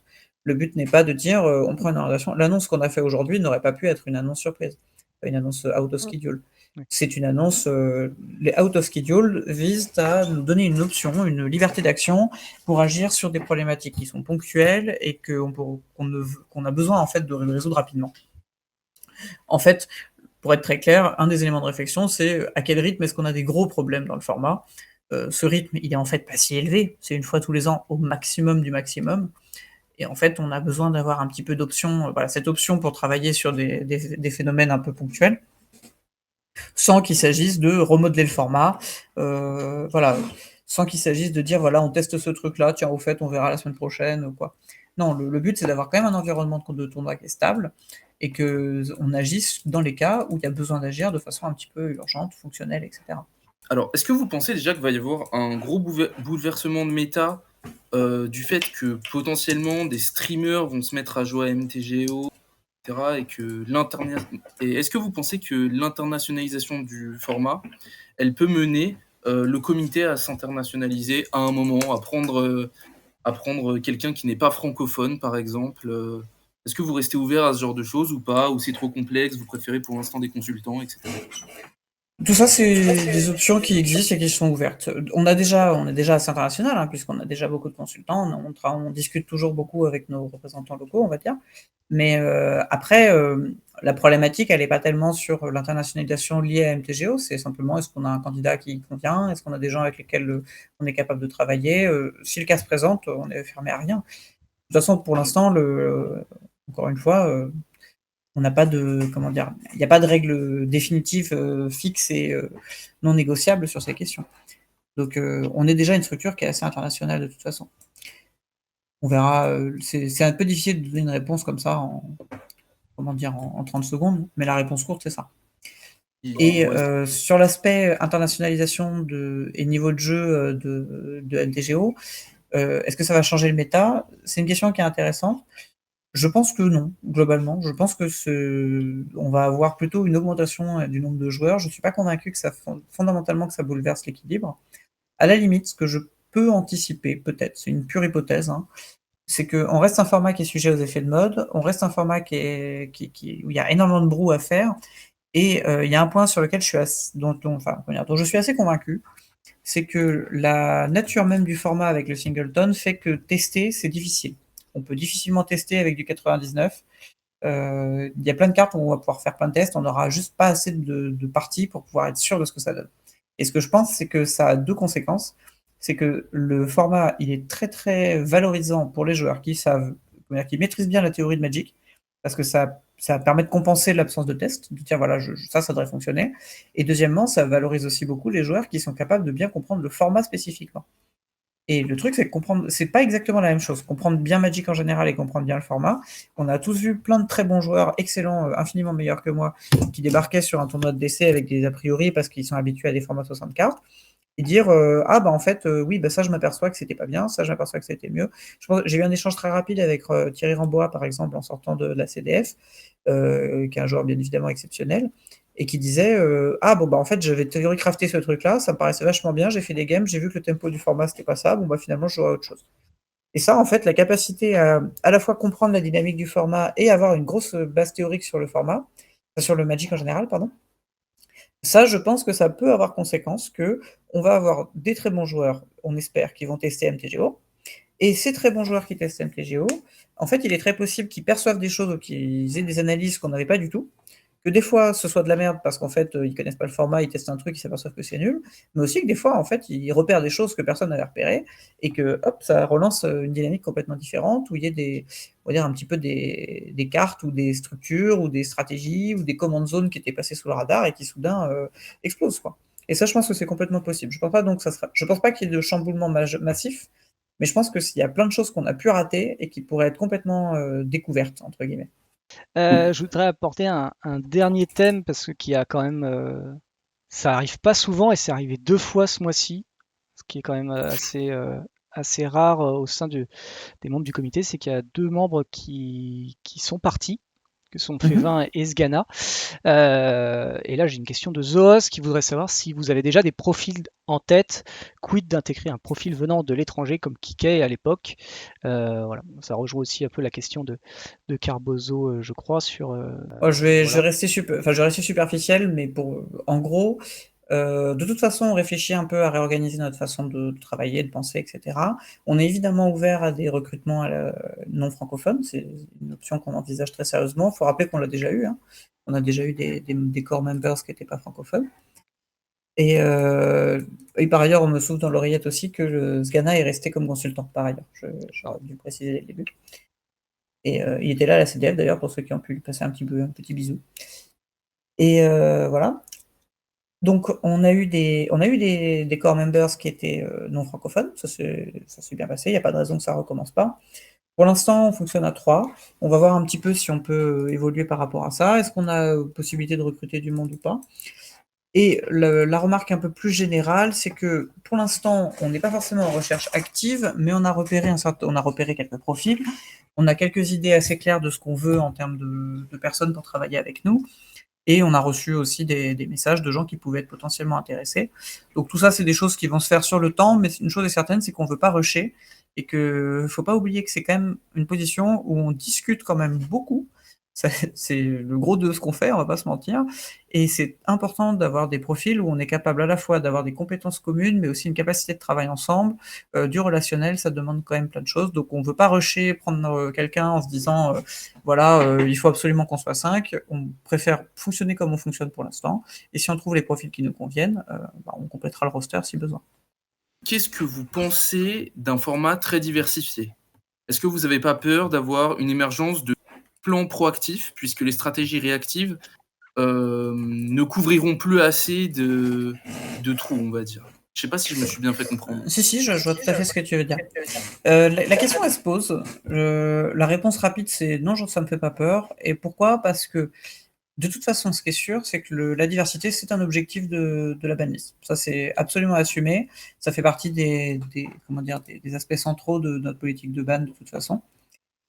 Et donc ça, c'est un truc qu'on prend en compte. On a toujours revendiqué ça. Chaque format, un petit peu, peut avoir des particularités. Et le DC, très clairement, il a comme particularité de valoriser la diversité. Bon, ça, c'est un premier truc. Deuxième truc, c'est est-ce que comment dire, en gros, pour résumer ta question, c'était est-ce que le fait qu'il y ait trop de diversité, ça fait qu'il y a trop de diversité dans les menaces et donc ça tuerait un petit peu dans l'œuf la possibilité de jouer réactif, c'est ça? Et la réponse courte, c'est je pense non. De façon intéressante, tout à l'heure j'évoquais l'échange que j'ai eu avec Thierry Rambois. Il avait un petit peu la lecture inverse, alors toute proportion gardée, hein. Il disait, en fait, quand tu connais pas le format et que tu es bon à Magic, il dit, moi je préfère arriver avec un deck contrôle parce que c'est du Magic classique, tu as un counter spell, tu regardes la carte, tu dis, est-ce que ce truc-là il est grave? Si oui, je le compte, si c'est pas grave, je le compte pas. Bon. Alors qu'en fait, la position inverse, elle est un peu plus compliquée. Donc je pense qu'on surestime un petit peu la difficulté à avoir un rôle réactif dans un environnement varié, parce que à la fin, un counter spell, ça marche sur plein de trucs. Je dirais que c'est un problème si tu connais pas du tout le format. Mais si tu connais bien le format et que tu sais à peu près quels sont les decks que tu vas affronter, et que tu n'as pas trop de surprises là-dessus, en fait, c'est pas si compliqué d'identifier, bon, ça je le compte, ça je le compte pas, ça je le compte, ça je le compte pas. Et donc voilà. Donc en gros, je dirais ça comme ça, que c'est pas, je pense pas qu'il y ait un gros risque que le format soit polarisé par des decks plutôt proactifs. Je pense que ça s'équilibrera assez naturellement. Ok, parce que justement, je pensais à quelques decks qui sont pas spécialement proactifs, mais qui ne sont pas bleus, et qui, eux, de mon point de vue, ça n'engage que moi, puisque Trot, je pense, ne partage pas du tout mon point de vue, notamment la moto. Je Ouais. trouvais que la moto, en tant que deck qui était plutôt réactif, non bleu, Mhm. je pourrais penser aussi à un espèce de Grist Toolbox qui va tuer, on va dire, de manière moins écrasante que Slimfoot. Se débrouille de moins en moins bien, en fait. On peut plus ça devient très dur de jouer réactif sans jouer bleu, justement, dans ces méta très, très variés. C'est compliqué parce que les decks vraiment réactifs, enfin purement réactifs, non bleus, de toute façon dans Magic, ça n'existe pas tant que ça en fait. Parce que, ou alors c'est vraiment les très très vieux archétypes un petit peu à la Marchesa Control, mais je pense que l'archétype qui consiste à être quasi toujours le deck réactif sans jouer de bleu, j'en vois pas 36 aujourd'hui qui existent, et même historiquement, j'en vois pas beaucoup. Après, des decks comme Moto, c'est des decks qui sont proactifs ou réactifs suivant les contextes, c'est des vrais midrange au sens le plus classique du terme. Et c'est un deck qui fonctionne quand même vachement bien en fait, hein. J'en ai vu plusieurs en jour 2, le deck est puissant, il top 8 régulièrement. Je pense pas qu'il y ait de risque sur ce côté-là. Si, et en parallèle, il y avait le sondage. 60% des gens ont trouvé que les bans étaient intéressants et 35 trouvent que c'était pas assez. Donc bon, je pense que ça rejoint toute la liste des généraux non ban qu'on a cités tout à l'heure. Merci à tous de nous avoir suivis. Voilà, le replay mercredi, les tops pour Blueburrow. On va voir s'il y a des choses parmi les hamsters, les renards et les lapins. On va voir s'il y a des trucs sympas. Et puis voilà, il y aura quand même quelques vidéos pendant l'été qui vont tourner sur YouTube. Donc n'hésitez pas à ce moment-là. Des bisous à tous. Bye bye. Merci, bisous.